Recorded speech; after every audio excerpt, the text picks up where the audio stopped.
barista. Oi, oi, hambruar. Oi. Halo great people, apa kabar? Kembali bertemu lagi dengan gua John di channel Google Coffee. Apa kabar kalian teman-temanku semua? Bukan lo. Apa kabar great people? Apa kabar teman-teman di rumah? Semoga kita semua selalu sehat dan diberkati oleh Yang Maha Kuasa. Amin. Jadi hari ini kita mau bahas satu tema, dan tema itu menurut gua cukup menarik dan cukup terkenal karena kita semua pasti tahu dan kita semua pasti pernah minum minuman ini. Hari ini kita bakal bahas cappuccino.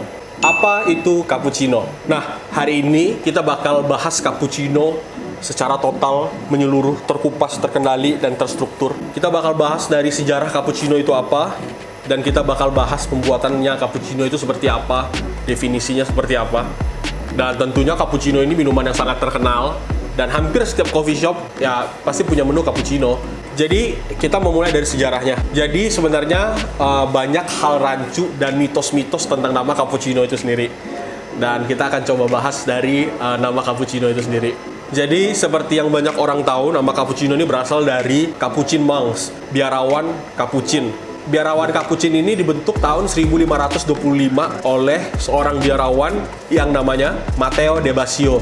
Nah, Matteo de Basio ini sebenarnya dia hubungannya sama biarawan Fransiskan waktu itu. Jadi sebenarnya Capuchin monks ini belum ada, adanya Franciscan monks. Nah, Matteo berasal dari golongan Franciscan monks, biarawan Fransiskan. Biarawan Fransiskan turunannya dari biarawan, ajarannya dari Francis of Assisi. Jadi Francis dari Assisi. Ya mungkin buat orang Kristen dan orang Katolik kita pasti tahu Francis of Assisi itu siapa. Nah, Matteo ini salah satu biarawan dari si golongan Francis of Assisi. Tapi waktu itu dia merasakan adanya sesuatu yang nggak beres menurut dia, karena waktu itu seharusnya biarawan hidup sesuai ajarannya Francis of Assisi. Biarawan harusnya hidup sederhana, tanpa kepemilikan, tanpa possessing gitu. Tapi yang terjadi waktu itu adalah begitu banyak biarawan dari golongan Francis of Assisi di Italia justru hidup terbalik dari ajarannya Francis of Assisi sendiri. Jadi kayak mereka lebih mengutamakan kehidupan duniawi, terus kayak harus punya banyak uang, kaya. Dan Matteo de Basio merasa kayak ajaran ini udah mulai menyimpang gitu. Oleh karena itu dia mulai melakukan suatu gerakan kayak mengembalikan kehidupan biarawan ke titik yang awal sesuai ajaran dari Francis of Assisi. Cuma atasannya de Matteo waktu itu nggak suka, dan Matteo akhirnya ditekan, dan sampai puncaknya Matteo melarikan diri dari tempat dia berasal, dan akhirnya dia mengungsi. Dan akhirnya dia ditampung oleh sekelompok biarawan. Sebenarnya nggak jelas biarawannya apa kelompoknya, cuma biarawannya ini punya kebiasaan pakai jubah yang ada hoodie-nya. Nah, hoodie-nya si biarawan itu, kalau dalam bahasa Itali, hood, si penutup kepalanya, tudungnya itu namanya cappuccio. Nah, oleh karena Matteo menghargai apa yang udah mereka lakukan untuk hidupnya dan menolong dia, makanya dia menerapkan ajaran pakai si tudung ini, hood ini dari biarawan, dan itu namanya cappuccio. Nah, ada yang berpikir juga karena ketika espresso dituangin dengan susu, dan kan biasa kan ada foam, dan ketika foamnya putih keluar kebentuk, itu kan kelihatan tuh ada foam kayak putih gitu. Nah, orang tuh berpikir kayak, wih ini nih kayak kepalanya biarawan nih, soalnya kan dulu biarawan tipikal rambutnya tuh di tepi doang rambutnya, terus di tengahnya botak gitu. Nah, ada yang berpikir kayak gitu. Ada juga yang bilang dari warna lapisan itu bentuknya tuh kayak warna si hoodnya si biarawan. Jadi ya itu cappuccio. Nah, tapi sebenarnya hal ini salah, dan hal ini sebenarnya yaitu salah satu kerancuan dan mitos. Sebenarnya kalau mau ditilik lebih jauh, ini berdasarkan bukunya James Hoffmann. Judul bukunya adalah The World of Coffee. Menurut James Hoffmann di bukunya, dan menurut berdasarkan sejarah, ternyata kalau mau ditilik lebih jauh, minuman ini cappuccino datangnya dari Vienna, negara tetangganya Italia. Jadi kalau Italinya posisinya di sini, Vienna tuh di atas dikit. Ada satu coffee house yang terkenal, dan di situ mereka punya menu minuman namanya cappucciner. Ya kalau orang Indonesia ngomong kayak cappucciner. Cappucciner. Jelek banget cappucciner. Kalau orang Solo kan ngomongnya cappucciner. Cappucciner. Cappucciner. Kenapa dinamakan cappucciner? Karena ketika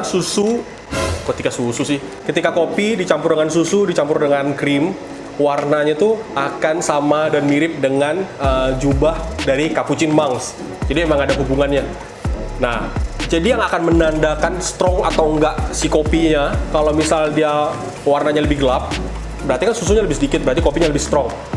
Kalau misalnya susunya lebih banyak, warnanya lebih milky, lebih kayak jubah si Capuchin Monks tadi, lebih terang, berarti kopinya berarti lebih nggak strong, lebih soft lah gitu. Nah itu cara awal coffee shop di Vienna pada abad 19 ini mendefinisikan kopi mereka yang bernama Cappucciner. Nah, tapi sekarang definisi espresso tuh espresso lagi. Apa espresso kan episode kemarin ya? Definisi cappuccino nih macam-macam gitu. Jadi ini cerita pengalaman gue dikit ya. Dulu ada awal-awal 2015 kita buka coffee shop. Orang misalnya pesen, gue pesen cappuccino dong satu gitu. Pas kita udah kasih cappuccinonya, emang ini cappuccino? Kenapa? Ini foamnya kurang tebel. Oh, berarti kalau cappuccino dulu kita belajar, oh berarti cappuccino dulu foamnya mesti tebel. Udah. Terus besoknya kita buat tuh cappuccino, foamnya lebih tebel. Pas kasih ke pelanggan lain, terus dia nanya lagi si orang-orang yang lain, ini pelanggan yang lain nanya lagi, emang ini cappuccino gitu. Nah kenapa emang? Nih foamnya ketebelan. Lah terus lu maunya apa anjir? Ntar tebel, ntar tipis. Jadi tuh nggak ada definisi yang pasti gitu. Si cappuccino ini mesti berapa? Dulu ada yang bilang foamnya mesti 1 cm gitu. Ya masa gue mesti buat cappuccino gue pakai penggaris tuh 1 cm gitu? Kan nggak juga. Jadi ya itu sih ada problem dari masalah definisinya. Tapi secara overall, ya, yang semua orang tahu adalah cappuccino one part of espresso, one part of milk, one part of foam. Jadi ada 3 bagian. Satu bagian pertama adalah espresso, bagian kedua adalah susu, dan bagian ketiga adalah foam. Ada juga yang mendefinisikan satu single shot cappuccino itu cuma 90 ml. Berarti 90 ml itu kecil banget. Ini aja 100 ml. 90 ml lebih kecil daripada ini. Kecil banget kan ya. Dan di Italia dan sebagian besar dunia tahun 90-an sampai 2000-an terakhir definisi cappuccino tuh lebih ke single shot espresso di dalam gelas ukuran 150 ml sampai 180 ml, 5 ounce sampai 6 ounce milk cup. Nah, Specialty Coffee Association atau SCA dan World Barista Championship juga mendefinisikan cappuccino adalah minuman yang berukuran 5 sampai 6 ounce yang menghasilkan harmonious of balance, rich, sweet milk, and espresso. Jadi ya intinya harmonious balance, susunya mesti dapat tekstur manis, dan espresso ya balik lagi espresso, susu, foam, terus harus balance, harmonious, dan manis. Itu kalau menurut kompetisi dan menurut SCA. Dan biasa kan sekarang kesini-sini dalam beberapa tahun terakhir, gue lupa mulai tahun kapan, udah nggak ketika World Barista Championship tanding atau barista competition tanding, dulu kan dibuatnya kayak espresso 1, cappuccino 1, signature drink 1. Malah sekarang udah berubah, si cappuccino-nya udah berubah jadi milk beverage. Jadi nggak perlu terpaku sama definisi cappuccino-nya sendiri. Jadi sekarang kalau kita nontonin milk beverage-nya punya kompetitor di World Barista atau di Barista Championship, ya sekarang sebutannya milk beverage, dan definisinya jumlah espresso yang dipakai itu udah sangat-sangat bervariasi gitu. Cappuccino for you, ma'am? What is this? No, it's a cappuccino. This is not a cappuccino. Yeah, it is. Sebenarnya kalau mau dibilang, cappuccino tuh sekarang udah bukan sesuatu minuman yang harus didefinisikan berdasarkan resipi sebenarnya, tapi lebih ke idea, lebih ke ide. Kayak ya setiap orang punya rulesnya masing-masing dalam membuat cappuccino, dan kita di Fugol juga kita punya standar kita sendiri buat cappuccino gitu.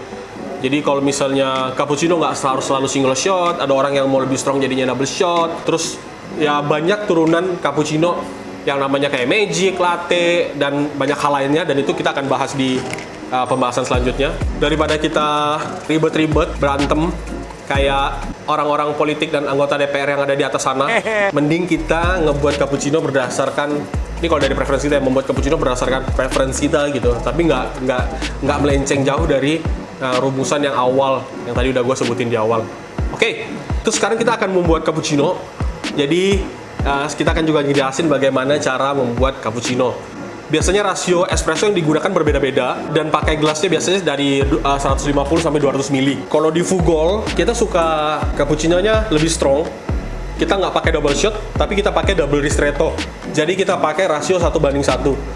Kita pakai kopi sebanyak 20 gram dan kita pakai berat kopi juga sebanyak 20 gram. Jadi masuk 20 gram, keluarnya yieldnya 20 gram. Biasa volume susu kita tuh biasa 125 sampai 130 ml. Jadi totalnya sekitar 150 sampai 160 ml lah. Dan seperti biasa, kita akan buat kopi dan kita bakal pakai beans kita sendiri. Hari ini kita bakal pakai Los Angeles Espresso Blend. Los Angeles ini isinya adalah green tea honey kita campur dengan green tea wash. Kenapa namanya Los Angeles? Ini kita tribute buat Los Angeles Lakers. Kita anaknya basket banget ya. Kita tribute buat Los Angeles Lakers. Waktu itu mereka juara tahun 2020. Lakers juara. Terus 2021 mereka nggak juara. Tahun ini nggak lolos playoff. Lakers nggak lolos playoff. Oke, gue bukan pendukung Lakers soalnya. Jadi kita bakal coba buat.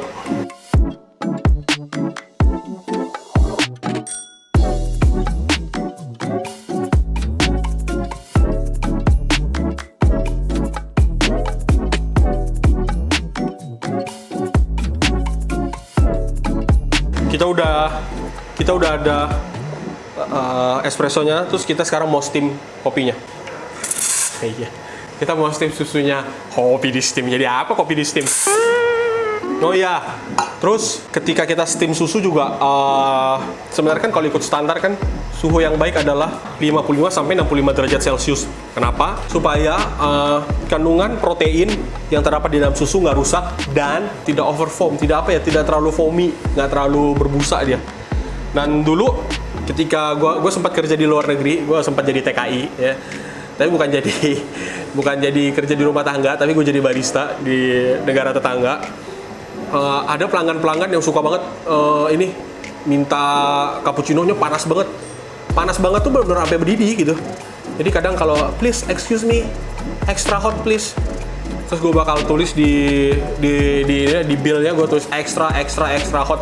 Udah aja, jadi kita udah meremnya nyetimnya, jadi benar-benar sampai mendidih banget dan mereka suka gitu. Nah itu adalah salah satu definisi dimana kita nggak bisa membatasi kayak, ya itu balik lagi tergantung selera lah dari steam susu doang tuh.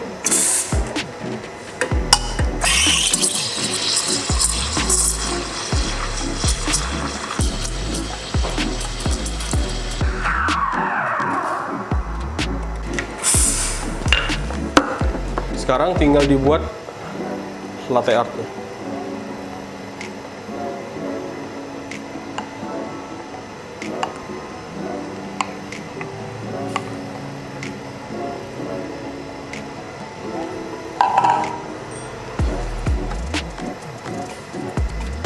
Jadi deh, cappuccino.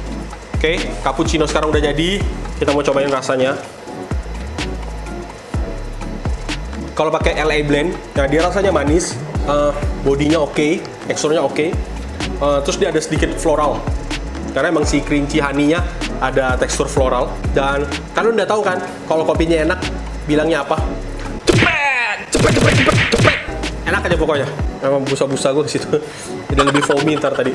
Cappuccino lebih strong dibandingkan latte, karena kalau cappuccino biasanya orang pakai jumlah espresso yang lebih banyak, atau misalnya bisa double wrist dengan susu yang lebih sedikit. Tapi kalau latte itu dengan single shot dengan susu yang lebih banyak.